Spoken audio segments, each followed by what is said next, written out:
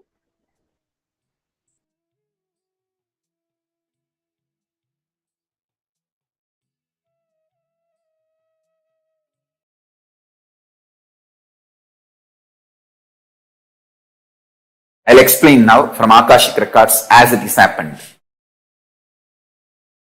Parashakti decided it is time to manifest Ganapati, means who will guide and lead all the Shiva Ganas. So she was making the body for that being from her own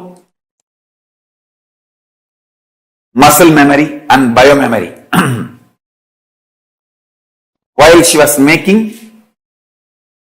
she decided Paramashiva has to come and add the bioenergy. She leaves that body and goes for bathing to get ready to do puja and invoke Paramashiva to add bioenergy into that being. But by the power Parashakti herself made, that being become alive and started moving around before even Paramashiva added his bioenergy, because of the power of Parashakti.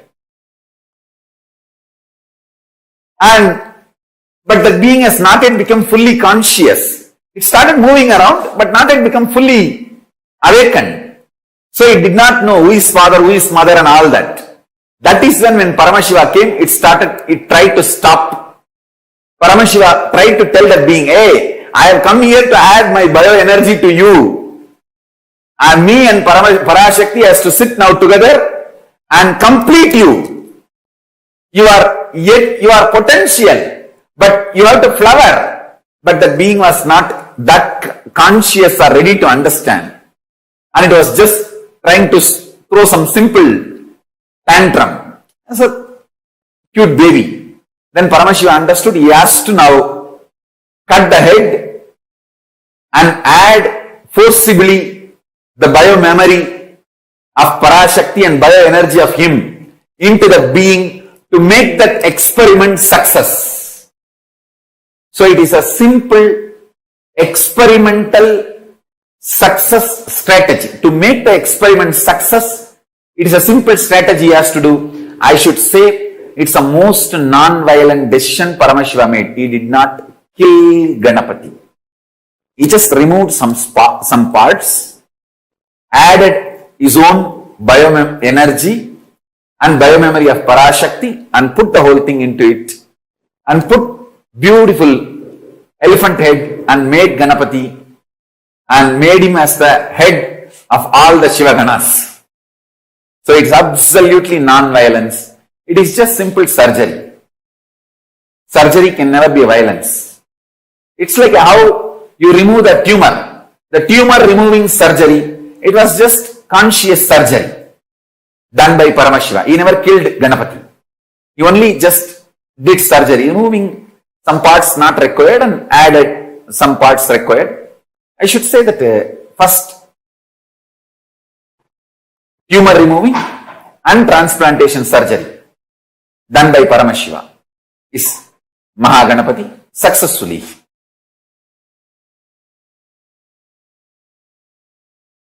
Please understand, you will never think Ganesha as embodiment of love, because you always have the idea of love from either Krishna or Devi.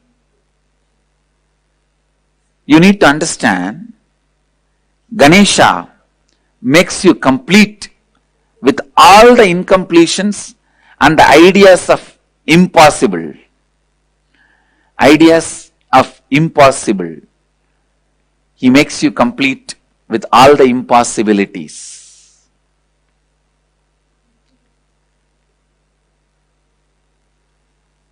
I tell you, please understand.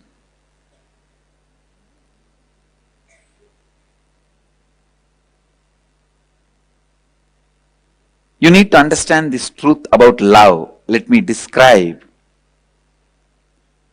There is one kind of love where a bird eats wherever she gets the food she eats and stores little in the mouth, comes to the nest where she is staying and feeds the, what do you call? The kids of the babies, the birds. In English you have a different word for everything. That's the problem. Anyhow, the birds feed their kids. You all understand, that's all. Language is for me to make you understand the concept. Now you understood over. The bird eats and stores the little food in the mouth and comes and feeds its babies. This is one kind of love. There's another kind of love where lion takes the cub to teach hunting. Understand? There are two kinds of love where the bird eats and brings little food and she feeds her kids, baby birds. This is one type of love. There is another type of love where the lion takes the cub for hunting. Understand?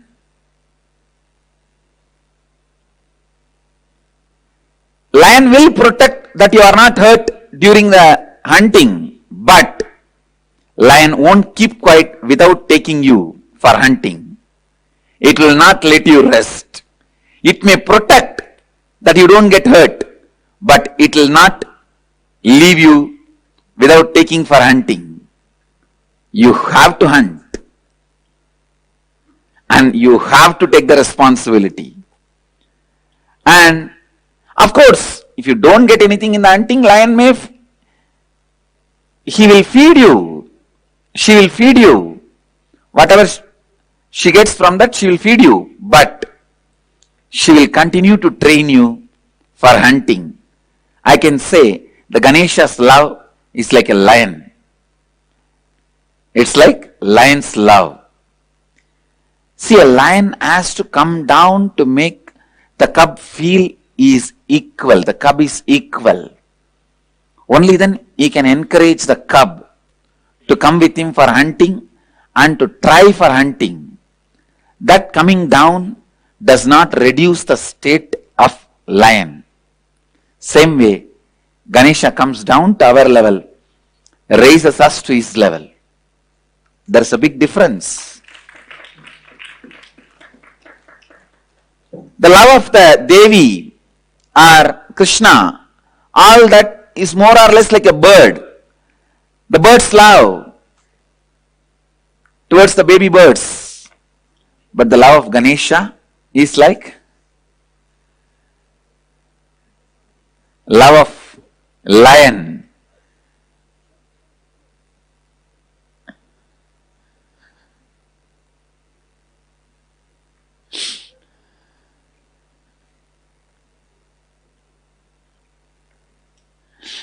understand, I tell you, this love only needs a lot of sacrifice. See, in the love of the bird, the baby bird will know mother loves. Baby bird also will reciprocate.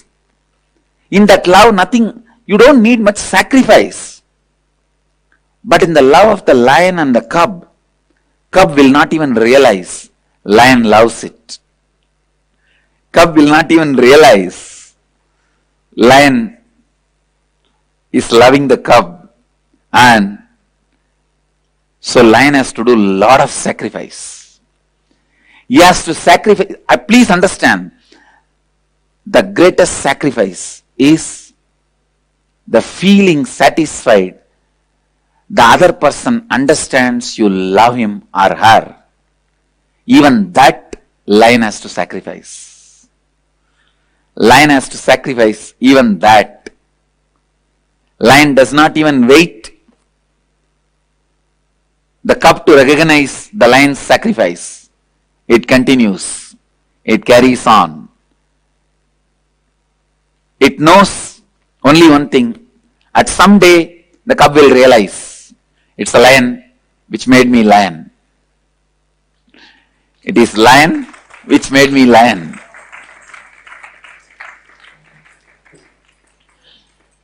So the greatest sacrifice is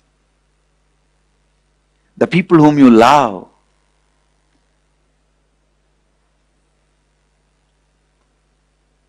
Even they not recognizing that, they not knowing that you love them, but still you continue. You continue with your responsibilities.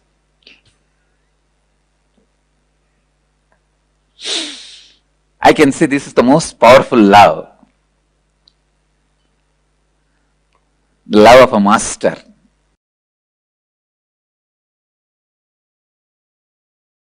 If you are new to Hinduism, I will introduce Shiva is the largest worshipped god in Hindu tradition.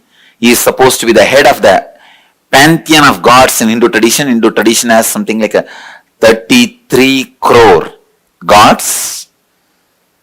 And I believe that was the population in those days. Each one can have your own personalized, customized god. That's the freedom Hinduism gave for everybody. And Mahadeva, Shiva is supposed to be the head, lord of all the gods, and Ganesha is the first son of Shiva. And I was given the deity of Ganesha, a small deity. I started playing with it, living with it. Just like Barbie doll. When you give a Barbie doll to your kids, how they clothe it and bathe it and literally live with it. Morning when I wake up, I'll wake him up from my bed. When I brush my teeth, I'll brush him also. You can still see the deity with a lot of scratches in this area. It's all my brushing. I'll try to brush him with my toothbrush, and when I take bath, I'll give him bath. When I put clothes, I'll give him also clothes and the ashes and the sandal paste, everything. And when I eat, I'll try to make him eat. Of course, food won't go inside, but I'll put the food in the mouth and tell, eat, eat, eat. You are not eating properly. If you don't eat, you will not grow. Whatever my mother tells me, I used to tell him. And I literally lived with him. Then, of course, in those days, kids will go to school only at the age of 6. So no school. But I'll play with him. He's my playmate. Night when I go to sleep, I'll put him next to my bed. So usually I'll sleep with my mother. My mother will be this side. I'll put him this side and tell, you sleep with your mother, I'll sleep with my mother. And one day I went to the temple. In the temple every day you will see some elderly person will be coming and sitting and telling some story in the temple. There will be some discourse, some satsang, some pravachan. It's a regular lifestyle in this city. Every day somebody will be talking in the temple, giving some discourses, satsangs. One elderly person, he was telling us some story. He was telling a story about how Ganesha ate the food when a saint offered. Let me tell you the story only, then you will understand the whole background completely. There was a elderly man in a village. He used to do temple worship every day to Ganesha. One day he was sick, he did not go to the worship. He sent his son. The son went and offered the food to the Ganesha as usual, but Ganesha did not eat as usual. But this child thought Ganesha usually used to eat. So he forced Ganesha, you please eat, otherwise my father will scold me. Why are you not eating? But Ganesha did not eat. Then this child started eating his head on the temple wall, saying that if you don't eat, I will commit suicide because my father will scold me, he will not allow me to live. You eat. When the child was trying to commit suicide, Ganesha appeared and stopped the child and ate the food. It's a story. A great saint story. And that child became a great saint. When I heard that story, I was shocked. Suddenly, I felt, then why is this, my Ganesha is not eating? I am being cheated. I ran to the house back. My family used to live just near the temple. I ran to the house back from the temple because I was listening to the story from the temple. Ran to the house back and caught hold of my Ganesha and told him, you have to eat. I tried all my storytelling, everything to Ganesha. He did not budge. He did not eat. Next day I was sitting and thinking, what to do? This guy is not eating. By now I developed the idea is now my Ganesha is adamant. So I was brought up in a large giant family where more than 20-25 kids have grown up together. It's almost like a small nursery. In the house, if somebody doesn't eat, my grandmother will threaten them. I'll throw you in the well. Center of the house used to be a huge well. The house I was born and brought up is almost like 80,000 square feet. I'll show you guys. From this street to that street. And this side to that side. Single house that size. And still there are bits remain in the same way, same old way. The house is almost 300 years old.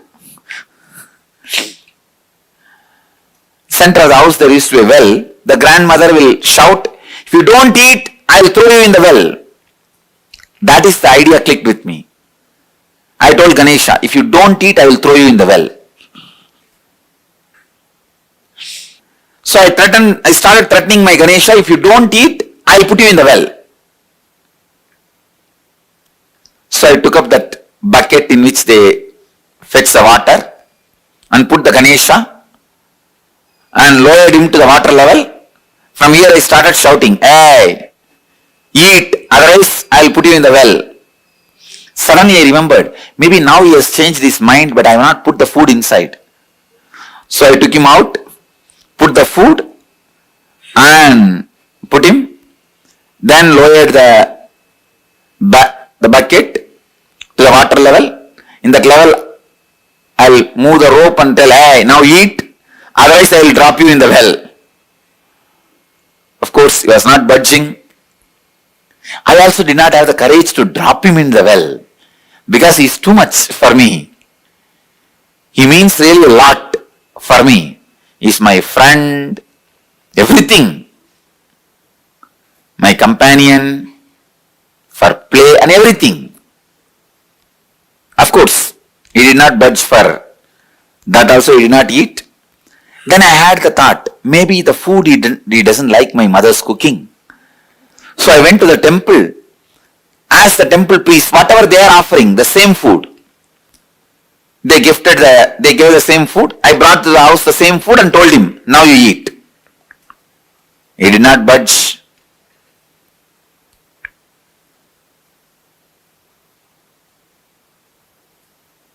Suddenly, while I was arguing with my Ganesha, it clicked. That saint, when Ganesha did not eat, he tortured himself. But here, I am torturing Ganesha. How will Ganesha eat? That click. I can say, that click was the turning point in my spiritual life.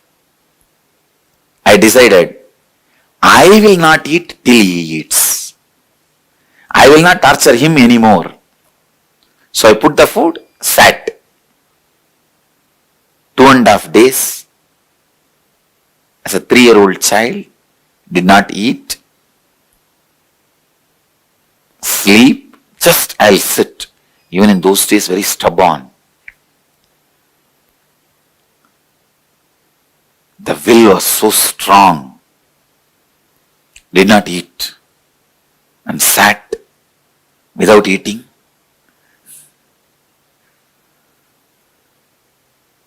It was a very strong experience. I could see very clearly Ganesha appearing, and I fell into a kind of an altered state of consciousness. I could see very clearly Ganesha ate. When I opened my eyes, the plate was empty.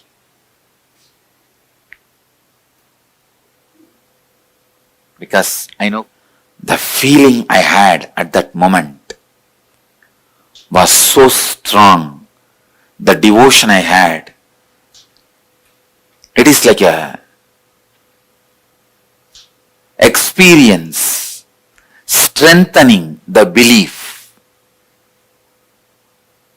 Faith was transformed as trust. That feeling connection gave me the tremendous courage and confidence to begin my spiritual journey.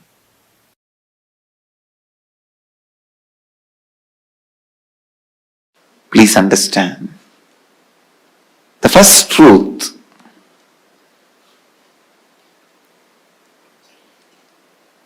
allowing incompletions to exist is literally declaring you yourself don't want your life in your control.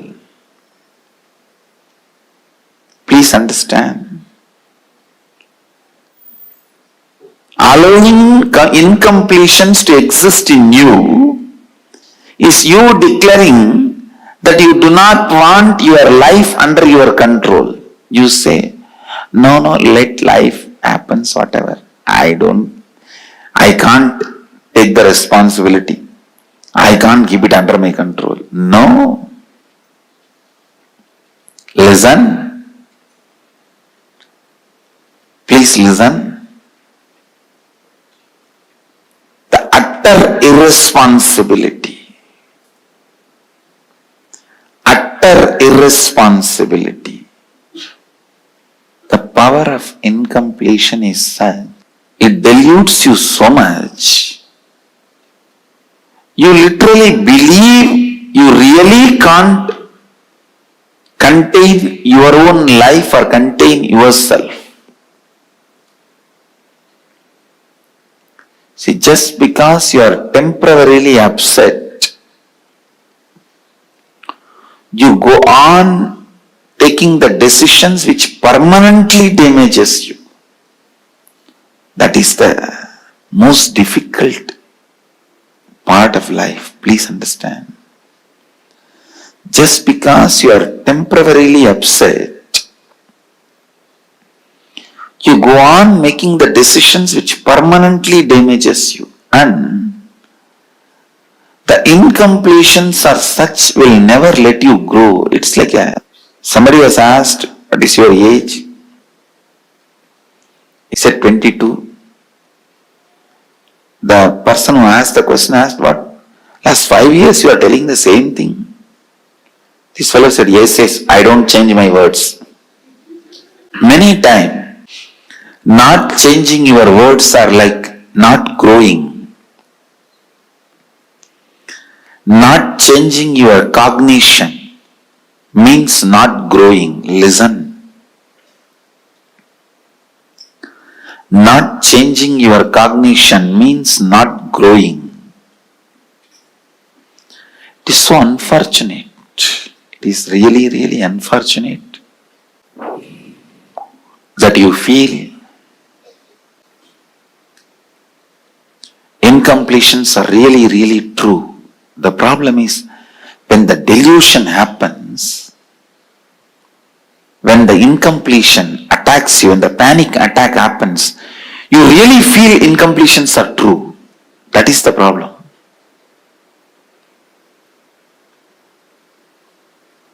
When the dust storm, sandstorm happens, you really feel you can't do anything. You are paralyzed. You are crippled.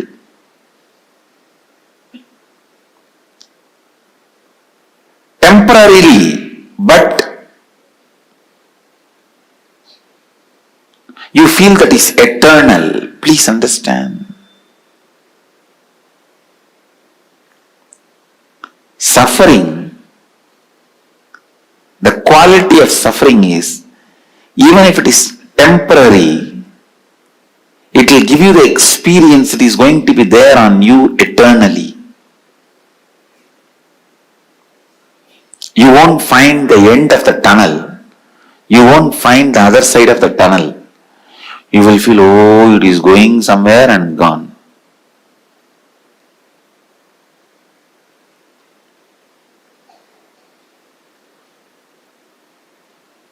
Same way the bliss. When you experience it completely, without self-doubt, will this bliss be with me or go away? That gives you the experience. It will be with you forever, eternally. Understand? Anything you experience at this moment intensely gives you the experience of eternity. Understand?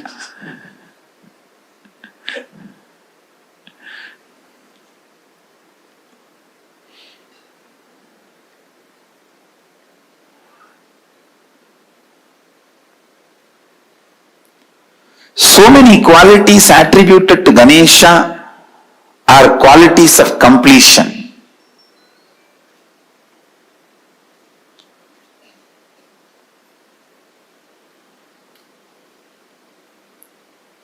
These incompletions, they just totally imbalance you.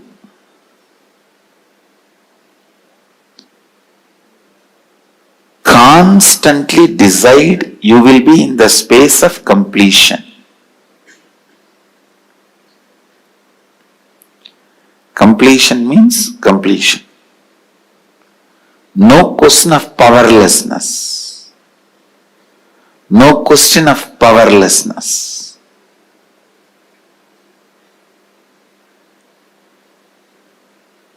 Everything you do should be from powerfulness.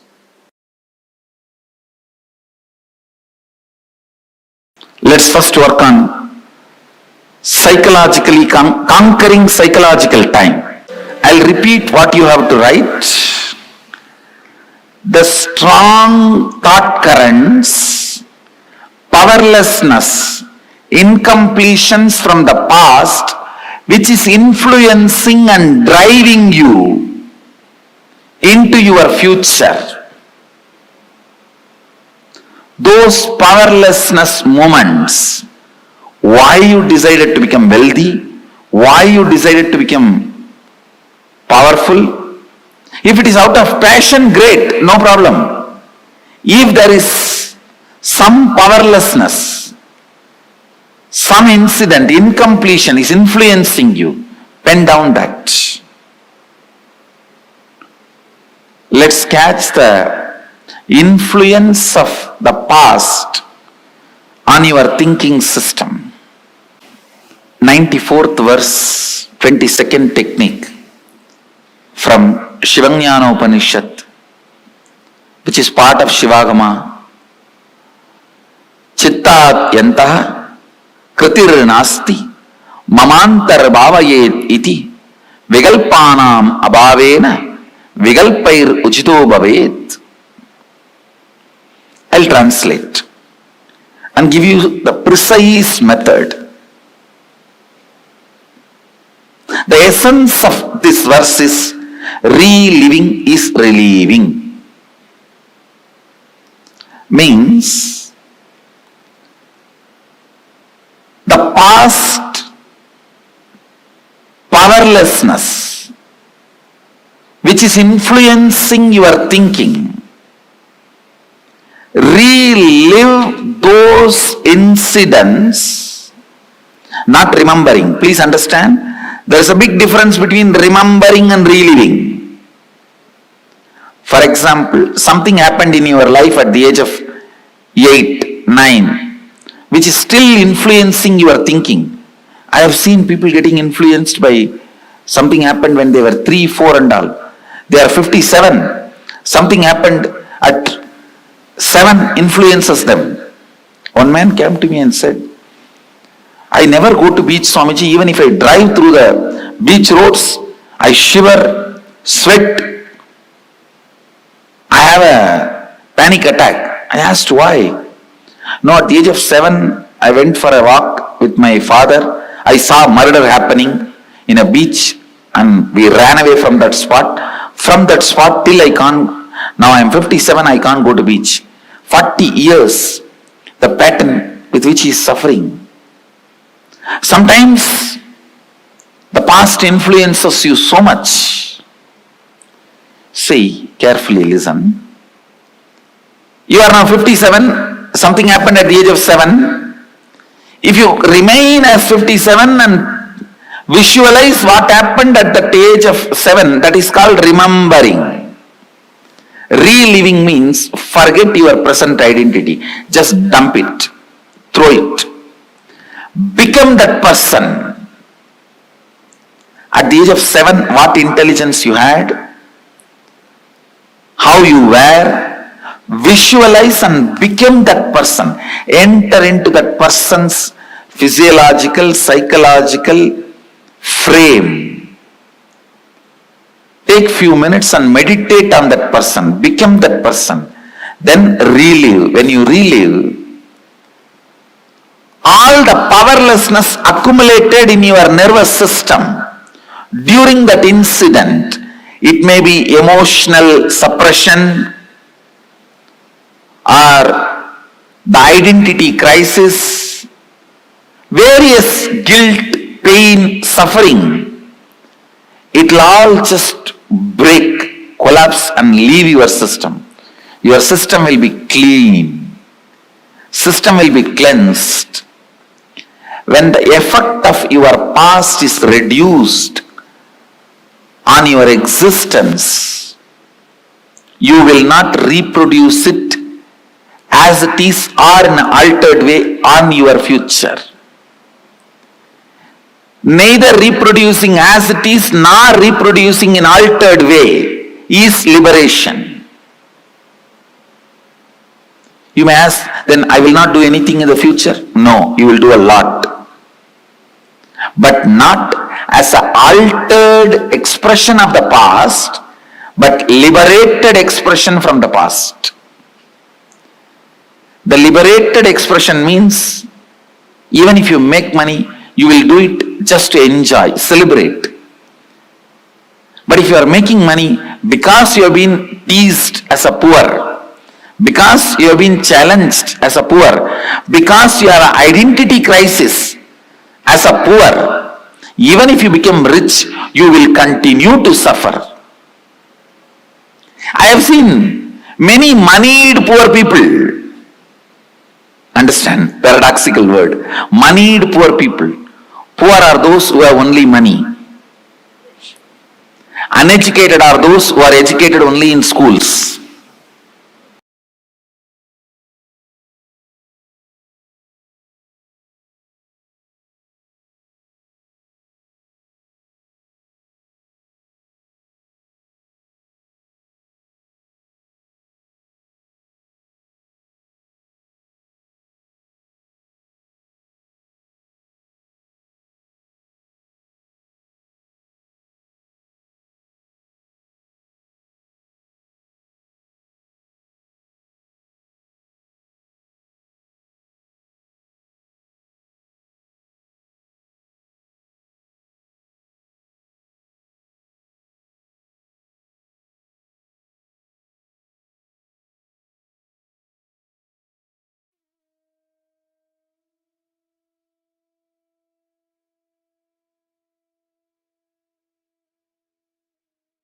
Swamiji so beautifully revealed to all of us how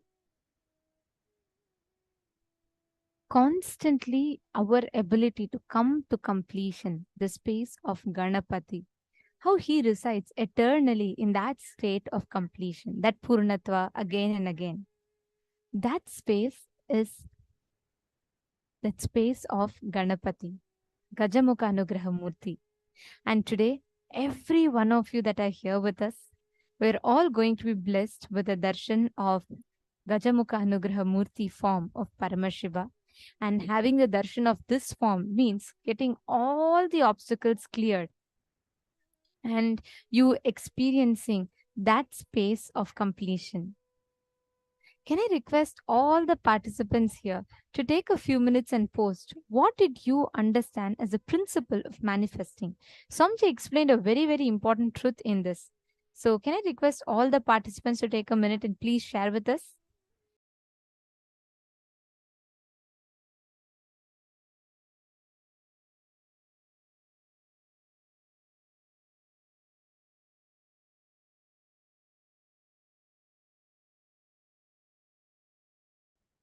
You all can post on Facebook. You all can let us know. What did you understand as the principle of manifestation? What Swamiji revealed? One of the key things that Swamiji revealed is how Swamiji fed Ganesha, right? When Swamiji shared that whole thing, Swamiji so beautifully revealed to us how Swamiji fed Ganesha and how that whole blissful happening happened. Where constantly, first Swamiji was thinking, okay, like Swamiji needs to do something and then everything is going to happen. But in the last, towards the end, when Swamiji just decided to go into that Nirvikalpa, that space of complete unclutched, just being in one with Ganapati, immediately how Ganesha himself came and accepted the food. Bhagavan Mahaganapati represents this signs of completion, your ability to constantly come back again and again to your original space, what you are, what exact space that you reside in, your ability to constantly bring yourself back to that space.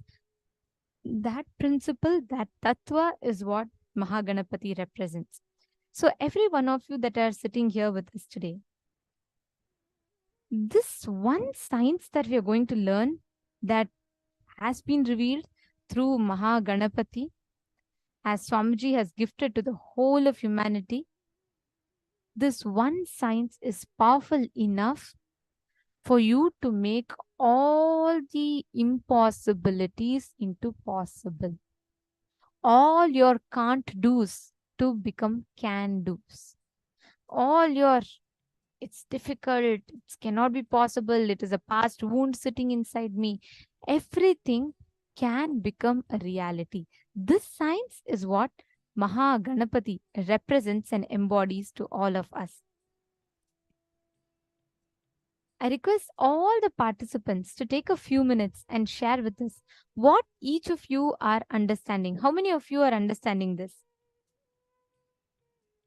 Completion is a science. The way you complete, how you complete, all your past wounds sit inside of you as a pain pattern. All the past incompletions, past wounds sit inside you as a unexpressed pain pattern. That is what we call as incompletion. Now, you completing that hangover of the past and moving forward to the future is the process of completion. Somewhere when you were young, the example that Swamiji gave, right? When this man used to go to the beach and he saw this incident as he was a child, and even 40 years later, he could never go to the beach because of the hangover of that one incident. How many of you experience like this? How many of you have some incident which happened when you were young, which still now you are stuck with? You're not able to move forward with it. How many of you are able to relate to that? Can I request all of you to put yes in the chat? How many of you have such incidents? I request all the participants to please post.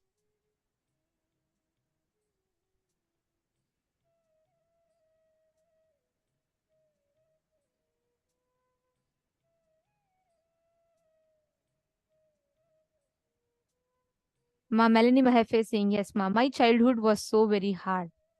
And ma Stephanie, okay, so many of you have posted.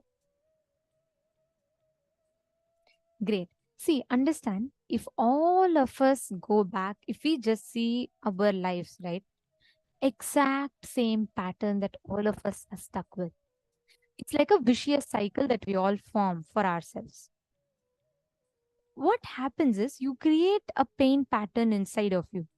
And that pain can be for any reason. It can be something as small as when you were young, your brother would have taken the chocolate that you were eating away from you. And that would have been like forever in you. Like you will feel the character might change, but the cognition remains. When you were small, maybe someone would have told you, hey, look, your mom does not like you. And that remains as a pattern inside of you, even as you grow, even as you get older and older. It is like you wear a purple glass and you see life. As long as that purple glass remains, everything you see is going to be purple only, right? Am I making sense? It's not that, oh, okay, just because you wear a purple glass and see something pink, that's going to show you purple and other things are going to be color. No. What exactly you see, it'll appear in that exact same form. All those who are watching us on YouTube, are you all understanding? Every one of us exactly go through the same cycle. We all put ourselves through the same cycle. When you see that life presents to you different situations and you perceive those situations through your patterns, through your pain patterns, unless you complete with them, you cannot experience fulfillment or completion in life.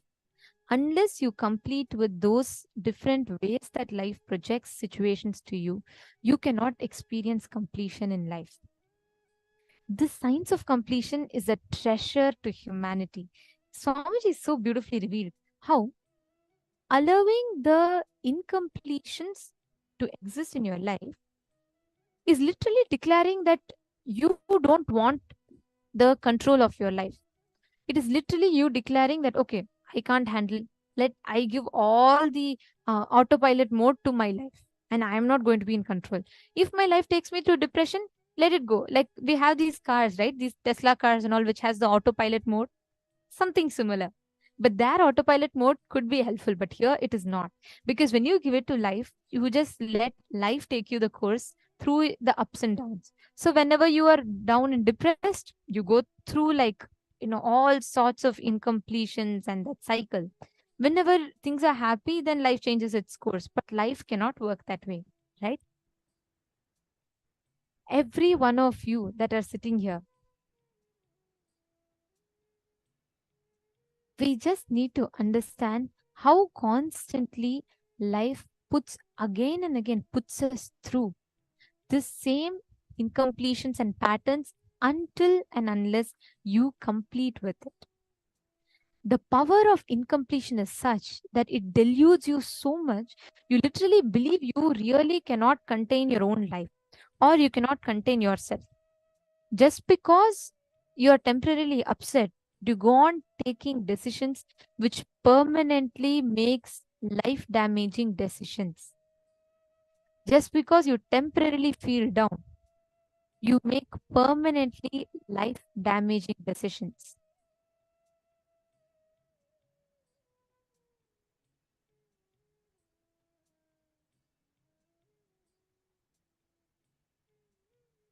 This is how incompletions or patterns function in us. That is the most difficult part of life. You have a temporarily, you just jump into a conclusion saying, oh, my mom hates me. And that one incompletion leads you to like a vicious cycle where you start believing in yourself. You start believing in the lies that you tell to yourself. And these incompletion, they totally imbalance you. Constantly decide that you will be in the space of completion. When you make a conscious decision to be in the space of completion, you will simply see how you will have an amazing breakthrough in life. You will not be stuck anymore in these patterns. Ma Dana is saying, I have several such incidents. Please understand, Ma. All these incidents, it can be many, it need not be just one. It can be multiple incidents, but every incident that you create sits inside of you like a wound, like a thorn. You need to remove that thorn and treat the wound such that you'll have a complete breakthrough in life. Shall we all do that process now? It's a very simple yet a very, very powerful process. Now, I request every one of you to take 5 minutes. Look inside you. Write one incident that caused pain in your life. I request every one of you to do it. Any one incident.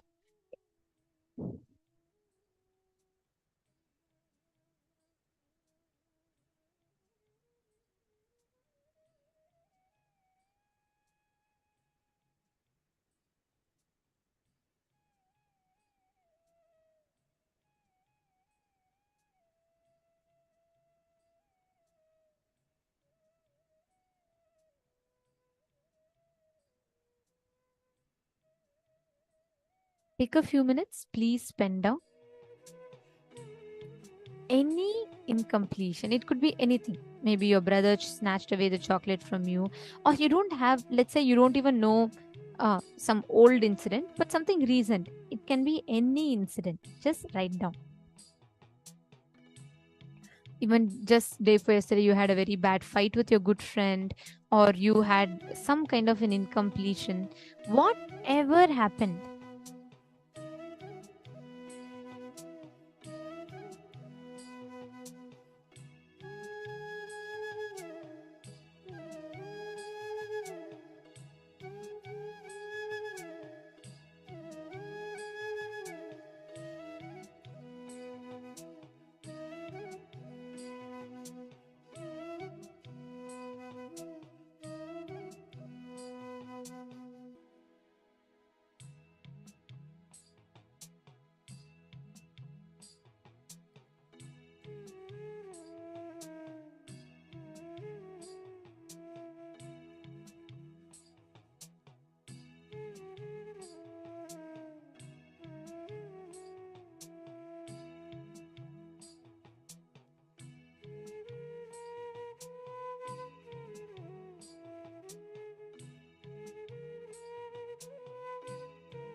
as each of you are writing down,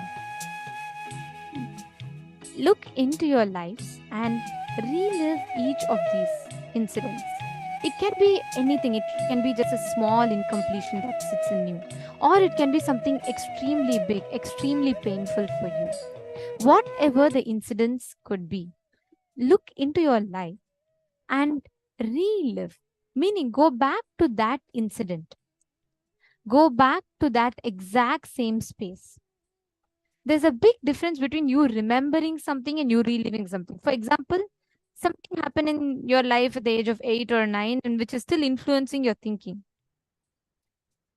And that you're going to be going back to that age of 8 or 9. Like, for example, when you were 8 years old, you were in your first grade, and your teacher would have asked you, okay, who's the president of the United States? You would have just put up your hands completely confident. You would have asked for the current president. The teacher would have asked for the current president. And let's say the girl stands up and the girl puts up her hand very confidently and she says, the current president of United States is Barack Obama. Everyone bursts out laughing. And this girl gets so influenced, she gets so hurt, incomplete by that. She decides never again to speak up in the public and give the answer ever. That incompletion, when she is a child, 7 or 8 years old, starts growing deeper and deeper, even when she becomes 40 years old and when she becomes a CEO of a company and she is heading her company, she still sits and suffers with the incompletions, the pain patterns. And even if she gets an idea, she will give someone else to tell the idea, but she will not speak up in the public. Understand? These incompletions sits inside of us like a huge backlog or like a huge load. And it never allows you to enjoy, experience life.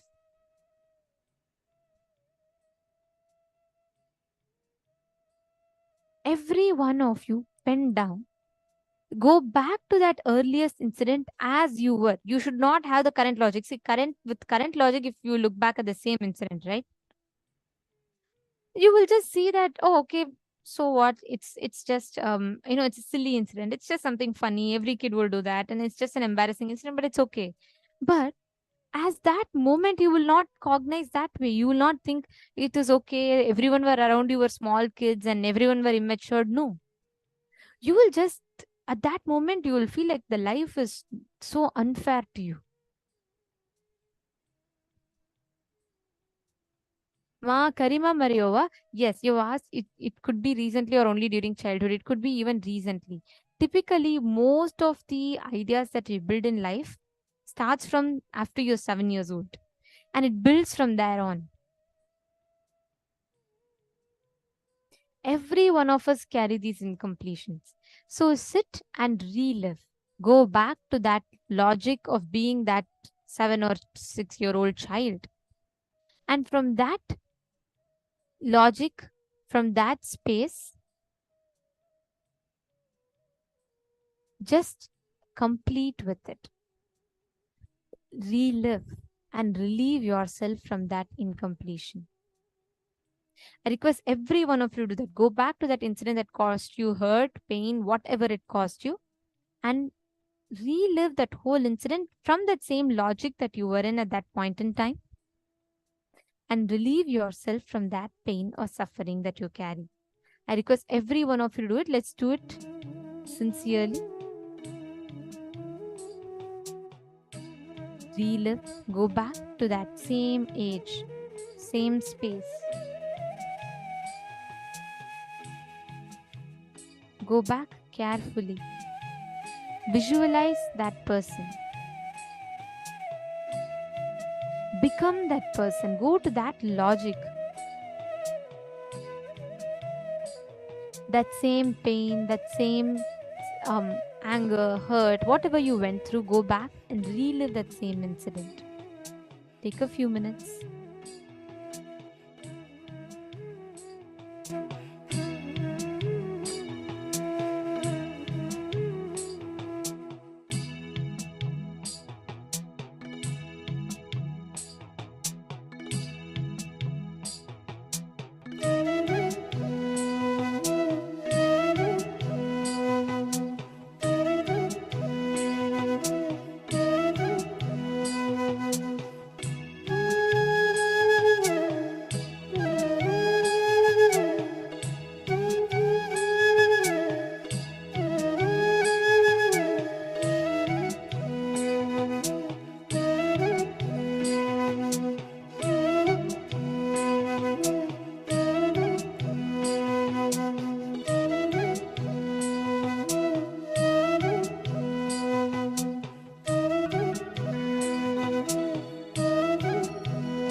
is the first step for us to start manifesting anything we want in life. And especially to manifest our reality, completion is the key. Let us now learn the science of manifesting our reality. Kalpataru, let us get ready to listen to it from Swamiji. Understanding the science of creating, manifesting our reality.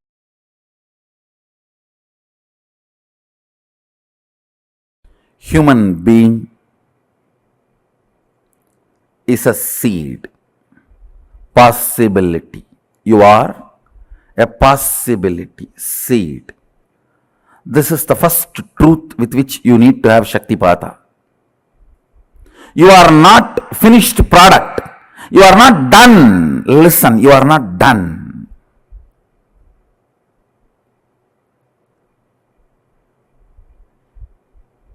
The moment you come to the idea, you are done. I tell you, you are done. You are not done. It is unfortunate nowadays, even teenage kids feel they are done. It's really unfortunate. As long as you don't think you are done, you are my Balasant.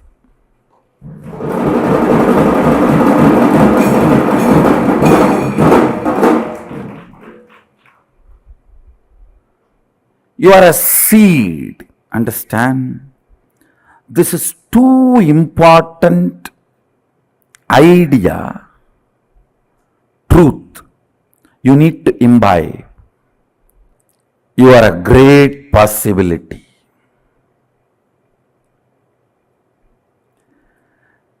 The first principle of physiology of reality is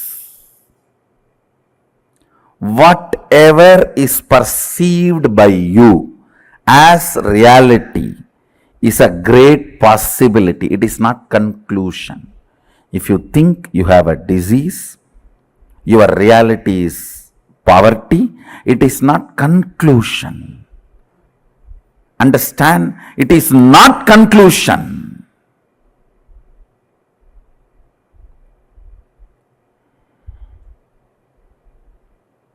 Listen. The first principle you need to know about the physiology of reality is nothing is concluded. You are in the middle of the life. Means there is so much of possibility in front of you. Possibility of the future gives you Shakti to manifest your reality. Understand? Possibility of the future, possibility of life gives you the inspiration even to manifest your reality. Please understand. All of us, as long as we can breathe, we carry the possibility to manifest our reality. People ask me, then why people are not manifesting? Why everyone is not manifesting? Understand, nobody wants to. Everyone has come to the conclusion they are now end product QC passed over, already packed. You are not a packed food sitting in a mall. You are a seed on the ground. Understand? You are not packed food sitting on the mall. You are seed on the fertile ground.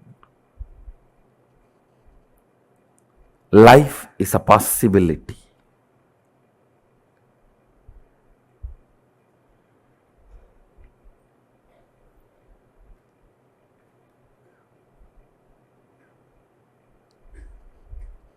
All the ideas which comes inside you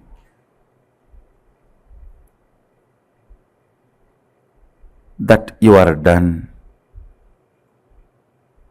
nothing can be done. It is all over. All that need to be completed. You need to have Shaktipada with this first principle. Life is a possibility. Great possibility.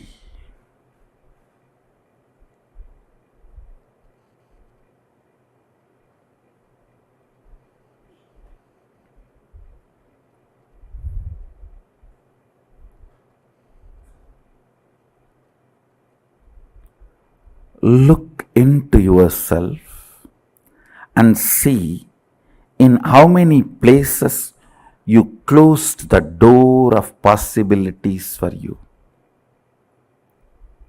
Sometimes learning the language. So, no, that is all not for me. I've already done one or two, that's enough.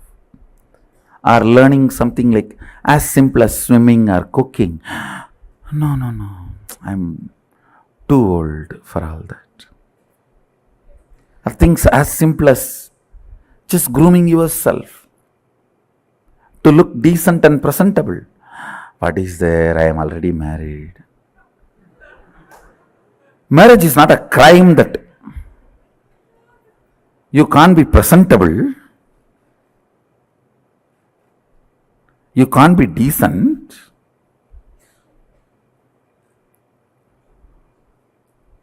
Now in India you can see this, hear this very commonly. I am already married. What is there to groom? The second statement. Listen to the second statement. All impossibilities you perceive as your patterns, restrictive thought currents, destructive concepts, the patterns you carry, the samskaras you carry, thought currents you cherish, which are restrictive, destructive,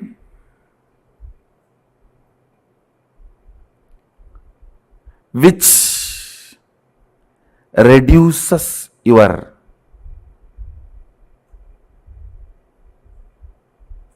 power manifestation. All of them are dead. Please listen. Listen to the second statement. I'll give you an example. If you think, I want to get up in the morning and do yoga and build my body, but my laziness, you see, morning, any alarm cannot wake me up. If you think you have that lazy pattern which is restricting your possibility, or that boredom, I really want to learn French, but you see, I am tired and bored. I don't know when I will open the book and when I want to learn. I really want to learn English, but I cannot stand reading one statement and one sentence. If you think all these patterns are torturing you, listen carefully. The good news is all your patterns are dead. But the person who need to break the patterns will is alive.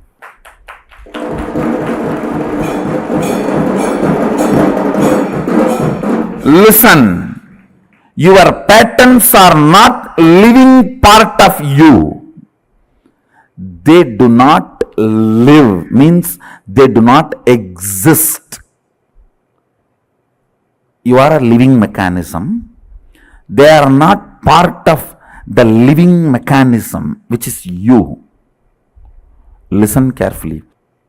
You and your patterns are not living organism in sync with each other. The good news is all your patterns. The patterns stops you learning, stops you doing yoga, or stops you manifesting powers. That is the best news. all your toxification, toxic mental setup, corrosion, erosion of your third eye, everything. The good news is they are all dead. They do not have life. Understand?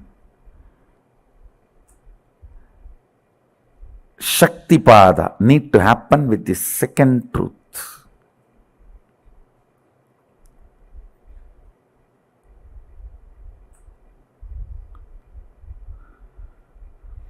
When Sadashiva gave this science to Devi and Vishnu adopts this science to run the universe, he has divided it as 4 parts for our convenience. These truths I am sharing with you all are from the part called Vidyapada. Listen to this principle very carefully. It can liberate you once for all from tons of the internal and intra confusions and conflicts with which you are stuck. I tell you, 90% of the problems are inside. The remaining 10% does not exist. Same way, as long as you perceive problem, it's a problem inside.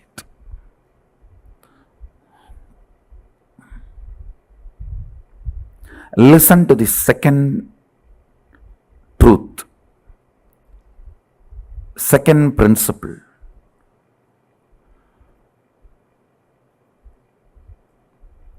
Everything you think stops you, whether your physiology, mind, life. I have seen people coming and telling me, I always want to be loving Swamiji, but the moment I see that fellow, I just bust. Mess up the whole thing, only then I even remember I wanted to be very loving.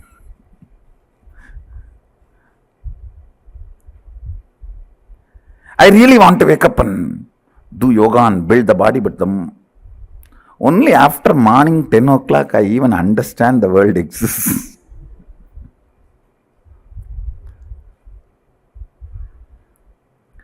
I really do not want to drink, but I don't know what happens. The moment it is weekend, Friday evening, I already discover myself I am in the bar. And I don't know what happens from workplace to the bar, how I reach, I don't know. I suddenly wake up with a bottle and cigarette. Only then I am realizing I am alive. Whatever may be the pattern, please understand, they are dead. They do not have life. They get life only when your will supports it. All compulsive thought currents and compulsive actions, listen, all compulsive thought currents and compulsive actions do not have life of its own.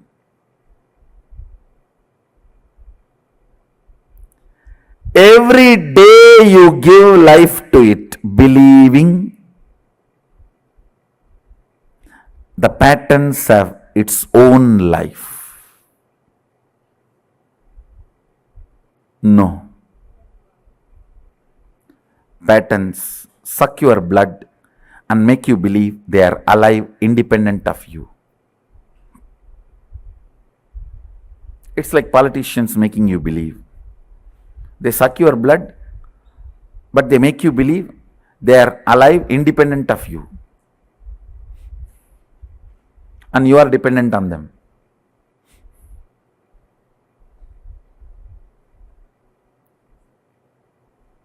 no way, nowhere.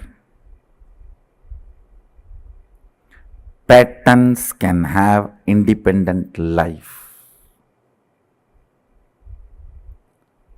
Third statement, very important, understand. Your will gives life to your patterns. You deciding you will not give life to them anymore means patterns are dead already. You just need to perform the last rites. You just need to perform the last rites.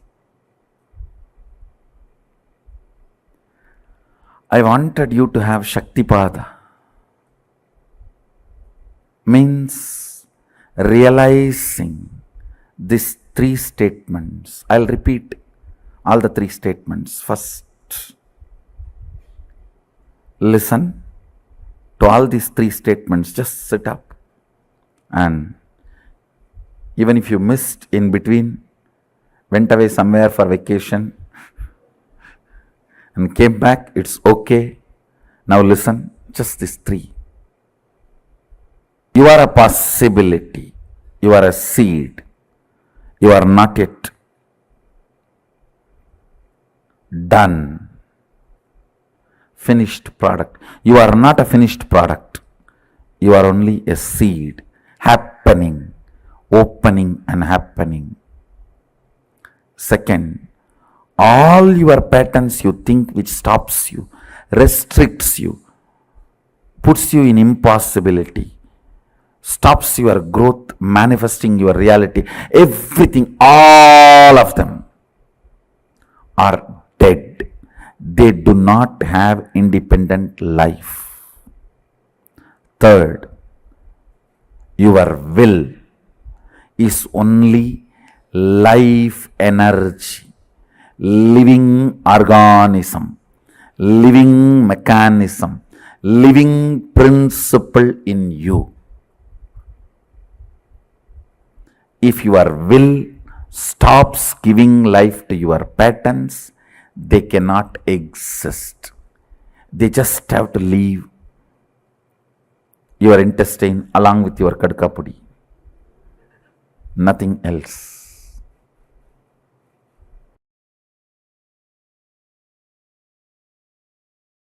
Now, I wanted these first three principles to be internalized in all of us. Listen, I'll repeat again. The first principle, you are a possibility. You are a seed. You are not finished product. You are not yet finished. That's a good news. You are not finished yet. That's a good news. Any idea, concept, pattern which is stopping you internalizing it. If you have few minutes, spend down. Listen carefully. See, when I say you are not a finished product, I mean, in your health, what do you want to become? You can become. It's not that your life is, your body is sealed, that nothing can be done anymore. You can't change the shape, size, or strength, power, energy. There's nothing like you can't change all of them. It's all over. No. You can change anything as you want. Still, the possibility is open, available. In every level, whether health or wealth or mind or relationships or whatever, in every level,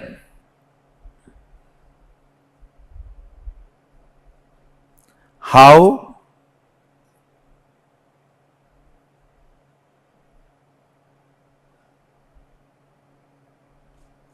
things can happen, how possibilities can open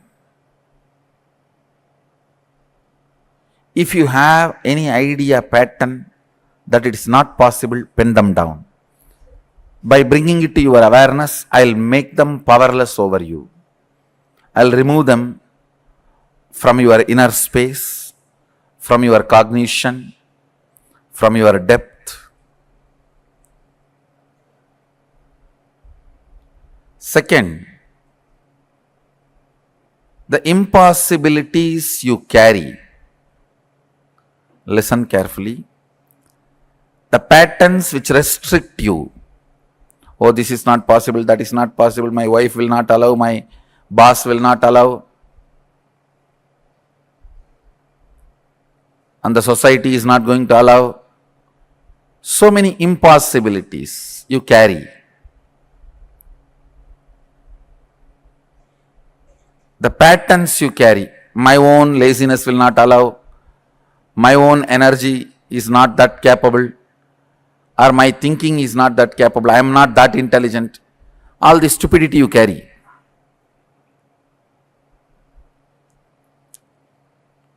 All that. Pen down all the impossible patterns you carry.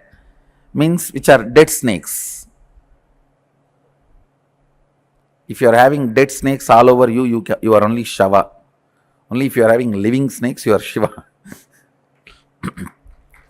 Will is the living snake.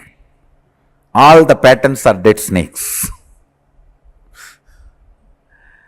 So all the dead snakes you are carrying, pen them down.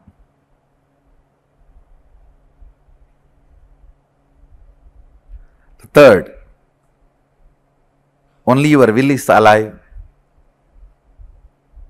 which can change all the dead patterns. If you pen down just first two exercises, that's enough. You can internalize the third one. Few minutes. Why I am asking you to pen down? Only when you pen down, you will think about it. Otherwise, you will sit and listen like a Bhagavatam.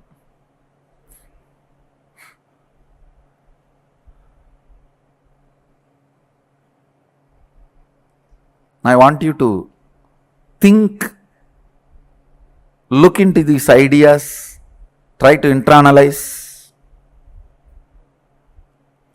Let's take few minutes and pen down all the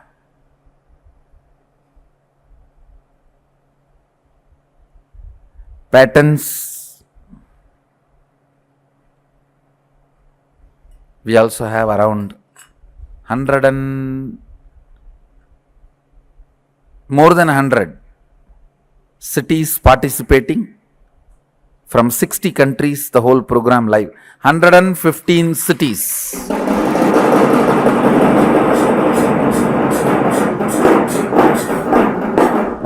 From 60 countries participating in this program live through two-way video conferencing.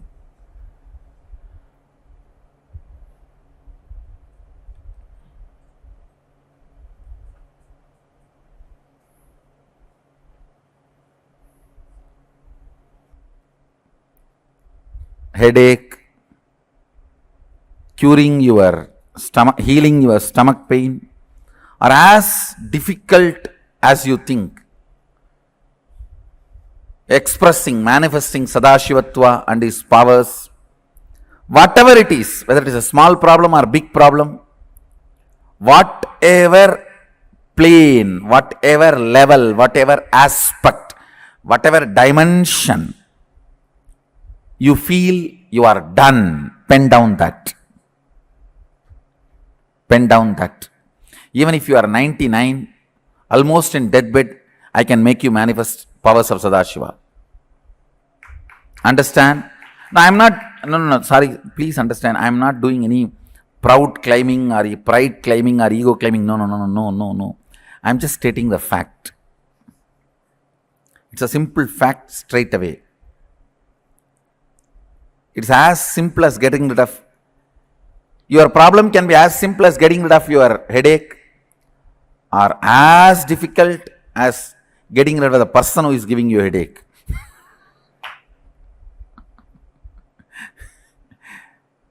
whatever, the moment you feel you are done, it's not possible, pen down that. And then the patterns you feel most difficult are torturing you, your impossibilities, pen down all of that.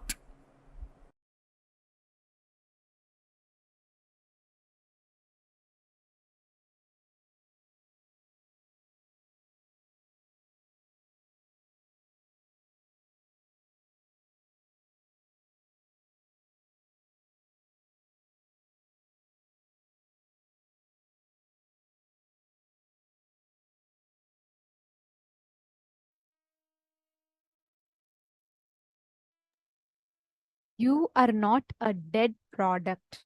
You are a fresh possibility. You are a seed of possibility for you to be able to manifest whatever you want. Swamiji so beautifully revealed to us the science of Kalpataru. What you need to have in order to manifest the reality that you want to in life. So can I request every one of you here to post one powerful cognition that each of you clicked with? Because this is a very, very important session. The revelation that Swamiji revealed in this is very important. So I request all the participants to take a few minutes and please share with us what is that one cognition that you clicked with in this revelation of Swamiji's.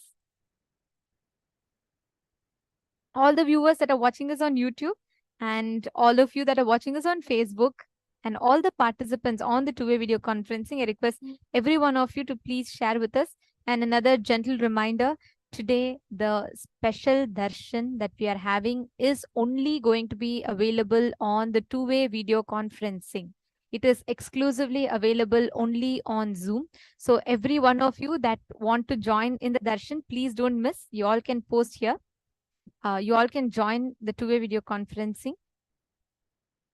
Okay, my Hedi Shlak has posted, human being is a seed, a possibility. I'm a seed. I'm going to see the life. 90% of the problem is inside. Everything we think stops us is inside of us. Very nice. Christine Jones has also posted, we're a possibility. Gauri also has posted, we're a possibility. Mandrias has also posted that she clicked with the whole thing. Beautiful. Many times we just think we are some dead products, finished. That's all. Oh, I have seen people who are just 30 years old and they'll say, oh, my life is, that's all, I'm an adult. I'm already 30. What else is there? This all is my life. I'm bound to suffer like this. We create or we decide to create problems in our life. We decide this is what it is going to be and we are stuck with that. We don't even give ourselves a possibility. If we understand, Swamiji beautifully revealed a key truth in this. Swamiji said, if you think you are a dead product, your finished product shelved, you will never expand in life. If you understand you are a seed, you have a possibility fresh and alive, you will experience all the miracles that life has to present to you. Many times, the pain patterns that we all carry is exactly this. We do not know whether what is the seed, the possibility that we have, and what is the patterns that we have. These patterns sit inside of us and completely blocks you from manifesting any reality that you want to manifest.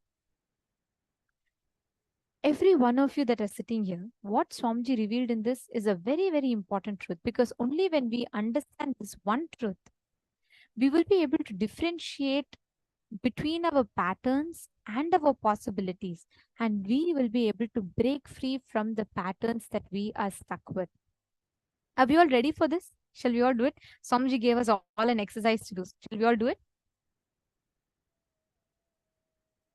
Okay. Can I request all the participants to please have a paper and pen?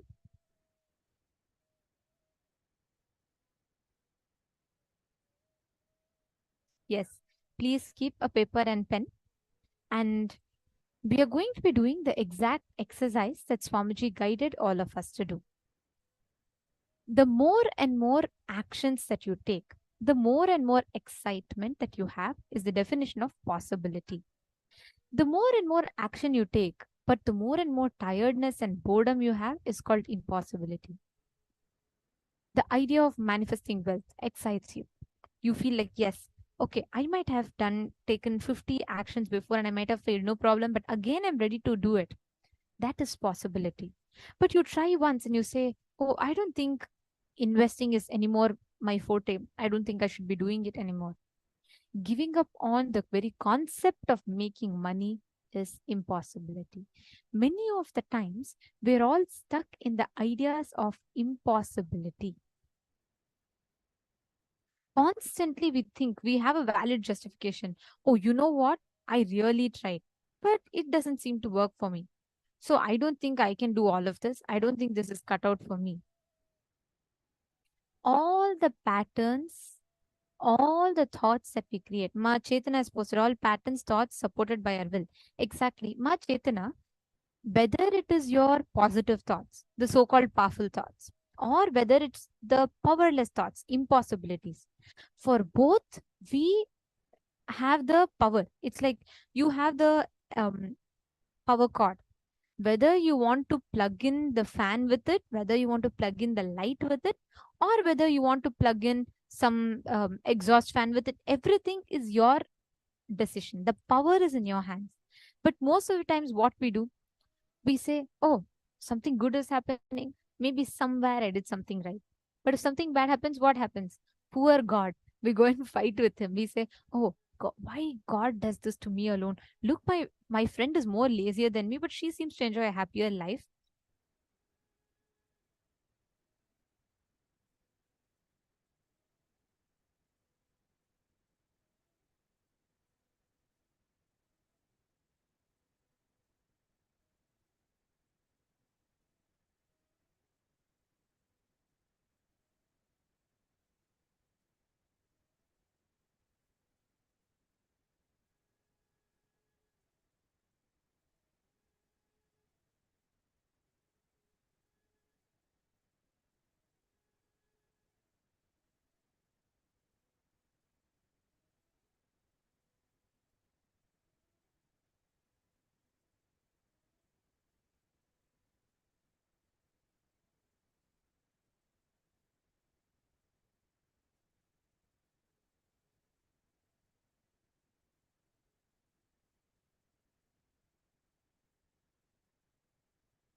Nithyananda. Hope all of you are able to see me and hear me now. I apologize for that glitch. The audio is hopefully fixed now. Okay, so coming back to the topic that we were all discussing, Swamiji revealed a very, very important truth. And Swamiji gave a very particular, very specific exercise for all of us to work on. Carrying the ideas of impossibilities. These are like dead patterns in us, like dead snakes that we carry. And as long as you carry that, you will constantly feel like life outside is responsible for that. And that life outside can be anything. You will blame God, you will blame people, you will blame situations, you will blame your boss, you will blame your spouse.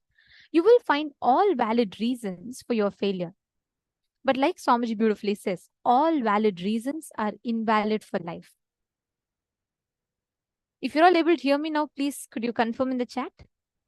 And if any of you have any questions, please feel free to ask us. Please feel free to let us know. I request all the participants to share with us any doubts you have, any questions you have. Please let us know. We'd be more than happy to answer them. Great. Now, it is just with this understanding, if you realize all the dead weight that we carry inside of us in the form of patterns, it will simply completely be liberated from you. You will be completely liberated from the patterns. The patterns will completely liberate you.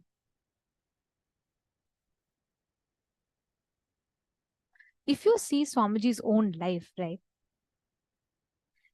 Just at the age of 17, all of you should know this, just at the age of 17, Swamiji had left his pre-monastic house, and Swamiji literally had no money, had nothing other than one kamandalu, like a water pot, and one danda, like a stick, walking stick.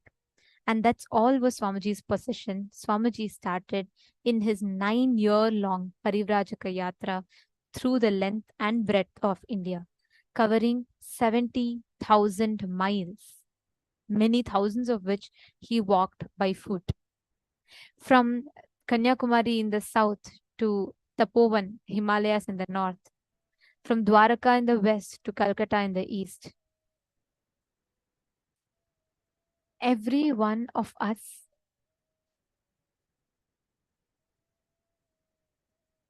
should just see this from Swamiji. How constantly carrying the the possibility in his inner space. Swamiji said that when, in Swamiji's words, and I quote, "When I started my Parivrajaka Yatra, I never thought or planned I'll walk the length and breadth of India. I will spend so much time in my Parivrajaka Yatra. The first few days of the Yatra, I carried the idea of possibility. That's all. The concept of possibility gave me so much courage, so much joy. I never imagined I will spend 9 full years." First thing, let us understand this. You can change anything as you will, as you want. Still, the possibility is open, available in every level, whether health, wealth, mind, or relationships, or whatever it is. In every level, how things can happen, how possibilities can open up. Now, let's start with the first part of this exercise. Anywhere in your life you feel something is impossible, can I request all of you to please pen that down? Wherever you feel like I can't make money, that is impossible for me. It could be anything for that matter. You might feel that money is impossible, or you might feel that you are not able to manifest something. Relationships are impossible, or it's impossible for you to manifest health. It's impossible for you to manifest good, successful career. It's impossible for you to manifest good wealth. Whatever you have as impossibility, pen them down. Every one of you write it down. Just go all out. Anywhere you're stuck in life where you feel it's impossible, pen them down.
Now, I hope that all of you have written down.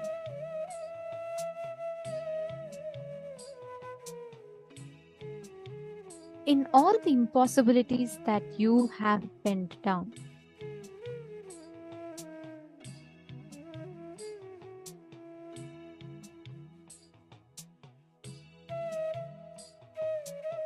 please understand these impossibilities in you sit as dead snakes. Means they don't give you life.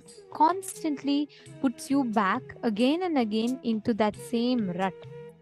It is very important that we understand this one truth. All the ideas of impossibilities that you carry inside of you in your inner space sits as a dead pattern. These patterns constantly become an obstacle for you to manifest life, reality as you want, for you to be able to change the situations around you, to manifest, create the reality around you as you want. Like Swamiji had beautifully revealed, right? One of the most important aspects of it, how you carry these patterns as a dead weight inside of you. You give a label, you try once, let's say you want to make money, you go and invest into something, but it fails. So you give a judgment inside of yourself that yes, I can never make money because I have failed in this. Never making money is going to be successful for me. You carry that as a pattern, and as long as you carry that, no matter how many times you try to make money, you will never be able to make money, because your will is giving power to the concept, the idea that you carry, that you cannot make money, that impossibility. It is like, if I need to head north, I need to head north. I can't walk towards the south and I can't expect to reach the north. Correct? Same way, you need to walk towards your creation, the reality that you like to create for yourself if you want to create the reality. This is what Swamiji is going to be revealing to us next. How do you harness the power of your inner space to create that reality? We all understood about impossibility. Great. But how do we create that possibility? Let us listen to from Swamiji.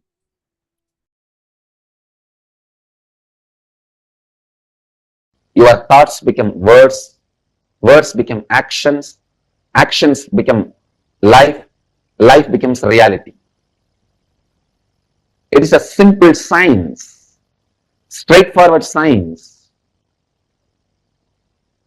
Kalpataru process is initiating you to harness the power of your reality by making you harness the power of your words, power of your thoughts, power of your actions, power of your life.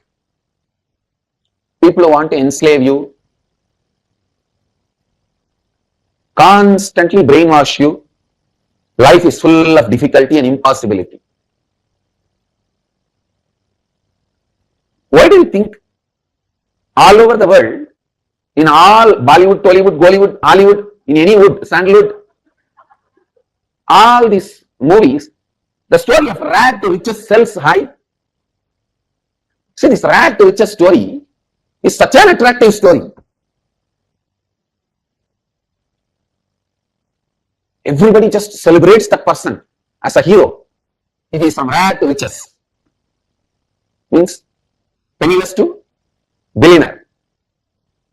This rag to riches story is such a glamorous story. Why? Because you feel it is impossible. He has achieved impossibility as a possible. No, I tell you.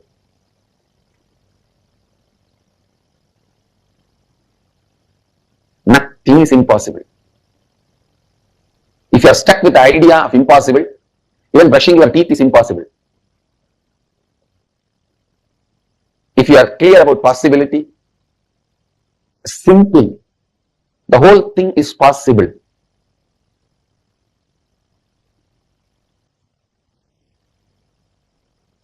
Whenever a Kundalini arises, understand? Kundalini is portrayed in Hindu tradition like a snake. The hiss of the Kundalini snake is possible.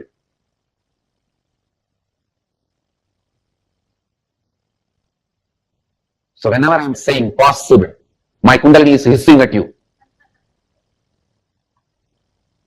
This Kundalini snake has no poison, it only has a nectar. When it bites, it only gives nectar. Amrita Naga. It is not Vishanaga. Understand? But don't think there's a snake sitting inside, It is portrayed like a snake. When the Kundalini awakens, it moves in your body like a snake moving. Sometimes people ask me, oh, if it is awakened, where will I keep the snake? No, don't worry. Don't talk like a stupid atheist. Please listen. I am giving you the science of possibility.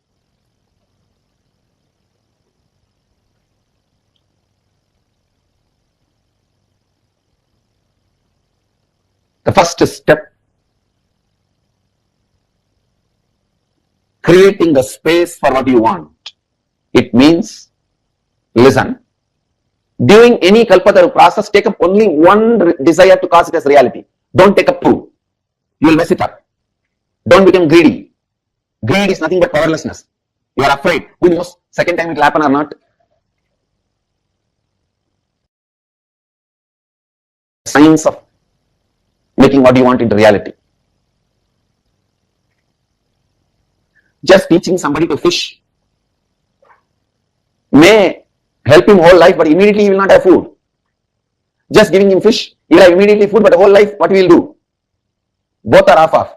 I give you immediate food and teach you to fish. Listen. First, take up only one desire to make it into reality.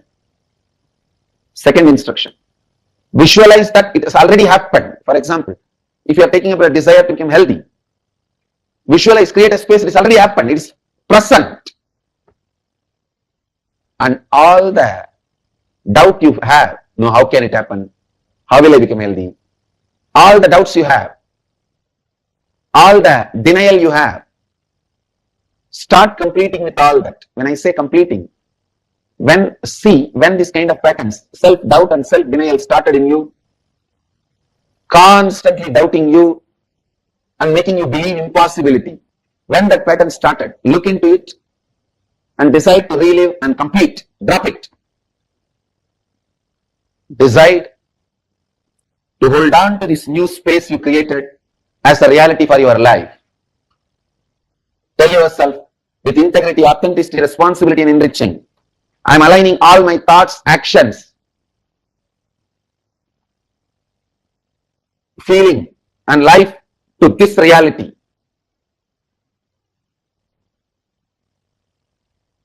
You will see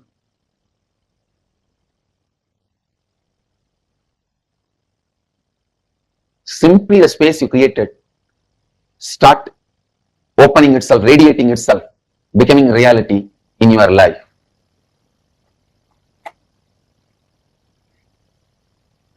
Especially when a master blesses with his integrity, authenticity, responsibility and enriching. It's like Ganga entering into a well. If you are a simple, separate, small well, you can say, oh, I'm dirty, how will I clean up myself whole completely? No. I have so much self-doubt, so many self-denial, self-hatred. So Ganga enters into your well. Do you need to be bothered about cleaning it? You are cleaned upside down. Above, below, this side, that side, in all sides, in all direction, enema is given and cleaned. Sarvat enema cleaning. Water wash, water service. Please understand, take responsibility for what you desire. Make yourself deserve for what you desire. You will see cosmos goes on showering. There are one bunch of fools in the planet Earth constantly believe life is a struggle, nothing is possible. With that impossibility itself, they are born, live and they die. But I tell you guys, you are not sinners to believe impossibility. You are Amritasya Putraha, Hindus. Blessed are those who are born in the religion who introduces you to you as sons of immortality. Amritasya Putraha. You are not a sinner.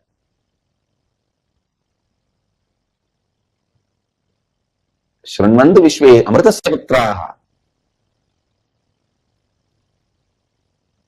So let those people who believe they are sinners and life is impossible for them, let them live with their belief. We don't care. But I tell you, do not allow that ideas to be injected into your brain. It is a conspiracy against humanity.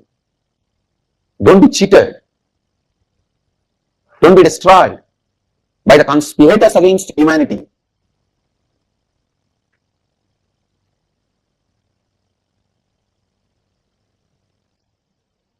Blessed are you who are born in the religion which introduces you to you as sons of immortality. Whoever carries whatever belief, let them carry and let them live. But you don't need to be affected, abused by the wrong beliefs. So you understand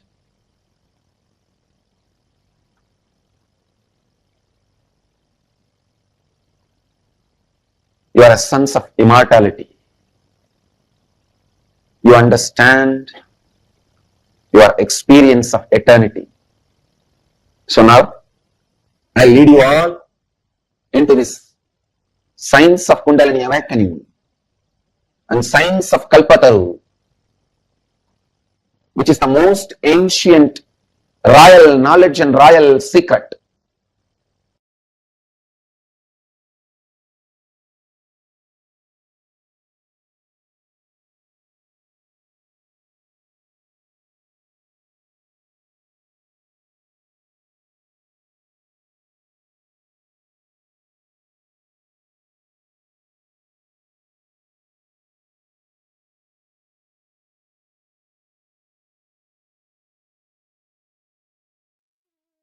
The way Swamiji reveals these truths, right? It's so beautiful.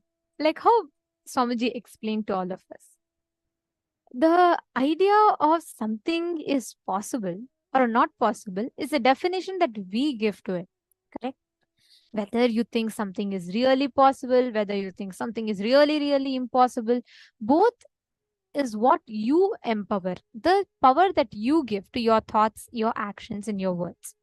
So, both ways, the ball is in your court, correct? Swamiji has so beautifully revealed to us about how constantly we can create the possibility in front of us. We don't need to be bogged down by the idea of impossibility again and again. It's a science. Kalpataru is a science. The thoughts that you carry inside of you, if you constantly cherish the idea that it is not possible, this is not going to happen, then what will happen? Life tells you tathastu, it will not happen, so be it. It's like a vast canvas, right? Let's say I give you a vast canvas, and anything you write in that canvas is going to become a reality.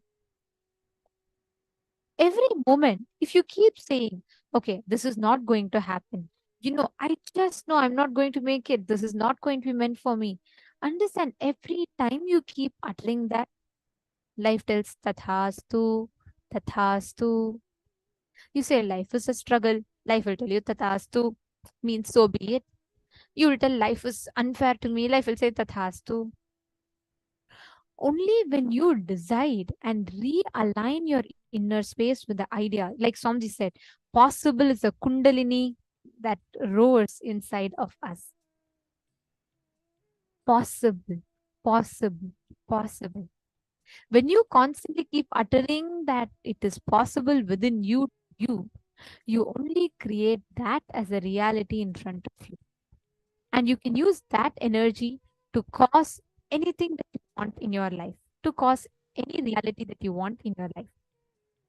Carrying that space of possibility in you constantly is Kalpataru. You carrying the idea inside of you constantly that it is possible. This I am going to manifest. This is possible inside of you. Your inner space is Kalpataru. That is the exact science that Swamiji is gifting to all of us today. Carrying constantly the inner space in you, which says again and again, it is possible, it is possible, it is possible. Means again and again you are reiterating to yourself that you are going to be able to create the reality you want. But there's a gap, correct? One side of you believes it could happen, one more side of you believes it is not happening. But this gap between you want it to happen versus it not happening is what is incompletion. And that is the obstacle that sits in our inner space that Swamiji is talking about. Now we are going to be learning about how you can clear carrying the space of possibility in your heart. All of us carry the energy to make what we want as reality in life. Life already gives you that energy. Whether you want to manifest money, you want to manifest business, you want to manifest health, your ability to create what you want as reality is life. Swamiji has so beautifully explained this. There's a series of it. Your thoughts becomes your words becomes your actions becomes life, and your life becomes reality. Many times you very casually just go on uttering a certain words. You decide, you make a declaration, and you start creating that declaration as reality. Ma Alexander has posted, when Ganga enters you, you will be cleaned up, upside down. Yes. Because like Swamiji said, Ma, when you do that completion, when the master initiates you, when he enters into you, he does like a complete cleansing process of you. Completely you are cleansed. That is what is completion. When you decide to remove all the impossibilities in your inner space, just look back into your life. See what are all the impossibilities that you carry in your inner space,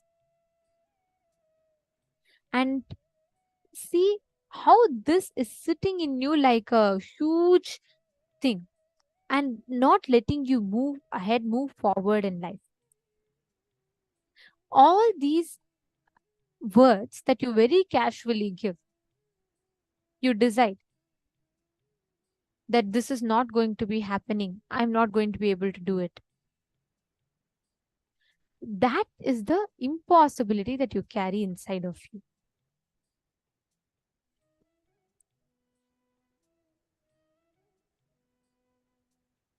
Now, let us do this one exercise, a very powerful exercise that Swamiji has given all of us to do. Please pen down one desire that you want to manifest, any one desire.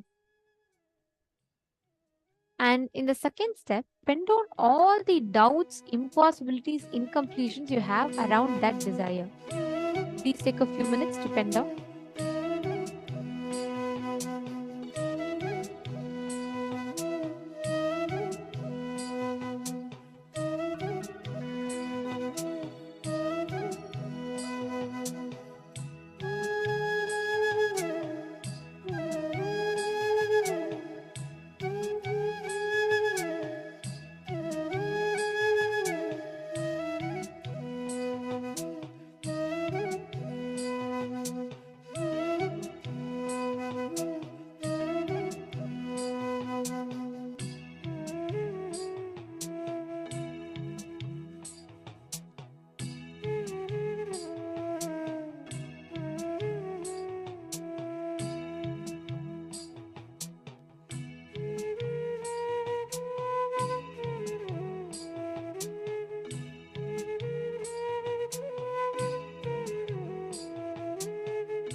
as part of the second step, all the desire that you pen down, write down all the doubts that you have in that desire.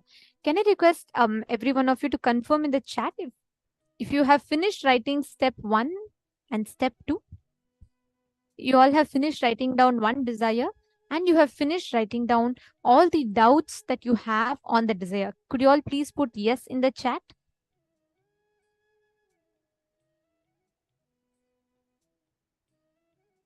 All those who have finished, you all can put done. You can confirm that you have done, and if you're still doing, you can put you're still doing.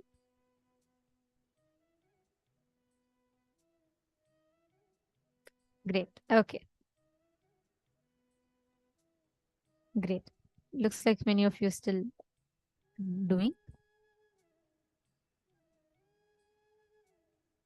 How many of you have finished? Ma Margarita, Ma Mota Wang, Ma Coco Violin, Ma Anna, Ma Shufen. Come on, can I request all the participants to please come on camera? Ma Lee, Ma Yishan Meow, Ma Ona, Ma Mary Long, Ma Naina Patel, and Ma Mahanugrahadananda, Ma Jnana Prakashini, Ma Bhuma Cannon, Ma Bhuma Cannon. From which place are you, Ma? And are you here for the first time? Nithyananda? Okay. Ma Lalataksha is still doing. Some of you are still writing. No problem. Those of you are writing, please write. But those of you are done, I'll guide you to the next step so that you all can come back. Sorry, you all can continue. And all those who are still doing, you can finish this and then come to the next step. No problem. Now, as part of the third step of this process, each of you in the desire that you have written down, pen down the source of that belief. For example, let's say you have the desire that you want to really have a breakthrough in manifesting job. In that, you are stuck, but you feel like it's a big obstacle. You're not able to pin down what is the source of that belief. Maybe you feel like money is very difficult. It is not happening. And pin down the source of that belief that you have. It could be that in your young age, you saw your parents struggle for money. They were not able to manifest. So you feel strongly that it is not going to be happening for you also. It could be any reason. See, it can be different for each of us. Whatever is the reason that you carry inside you, you feel as a belief in you which created this, pen them.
Now, let us all move to the next step, the most important of all.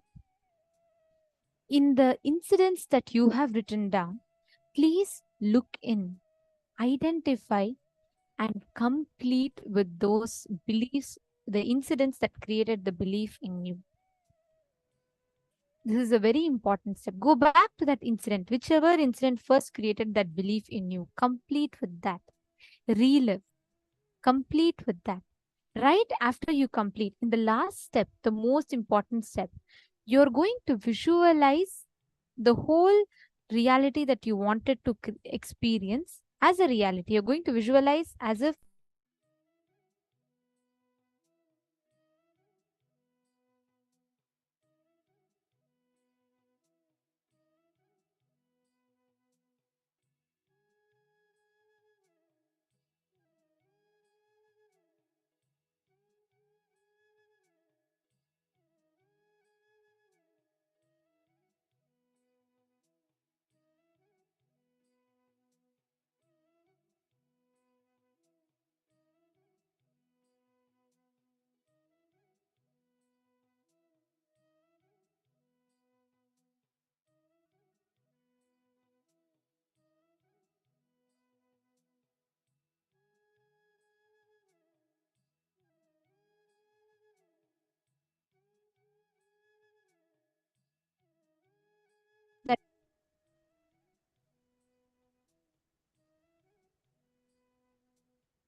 All of you can now please relax.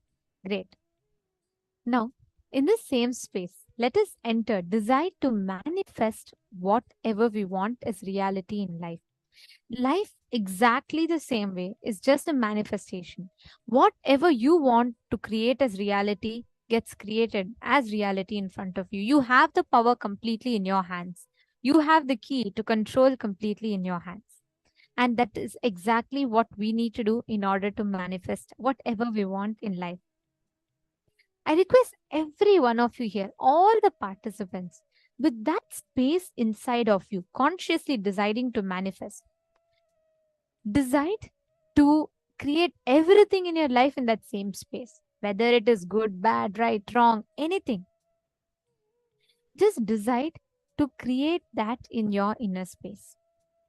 All right.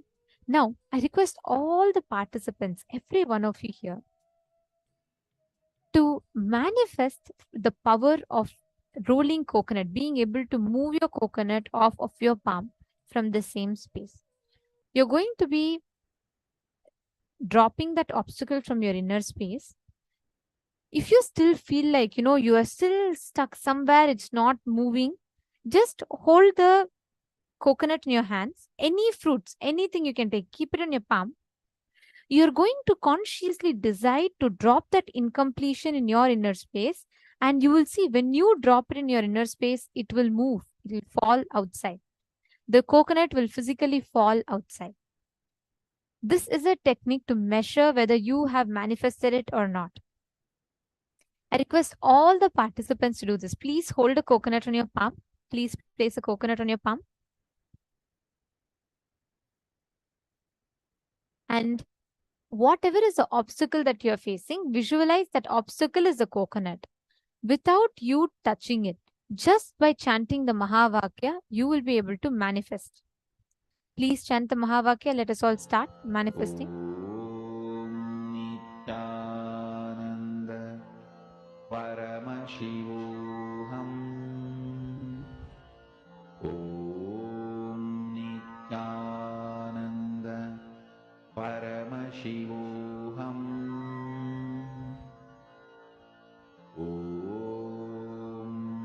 Nithyananda Paramashivoham.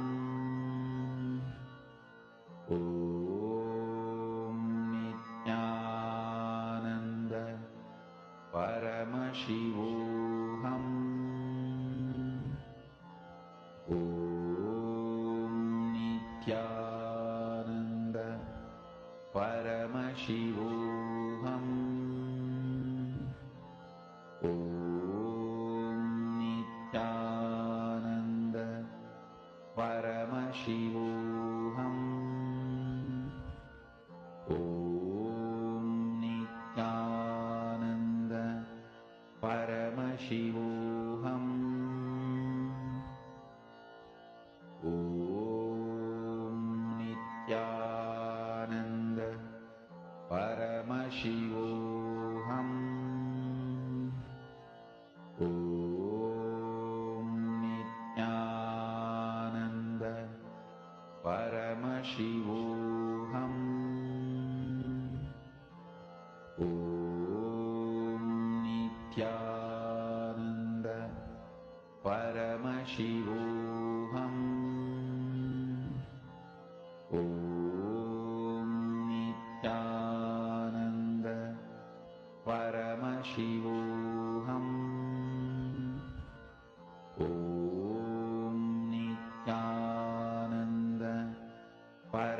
Paramashivoham.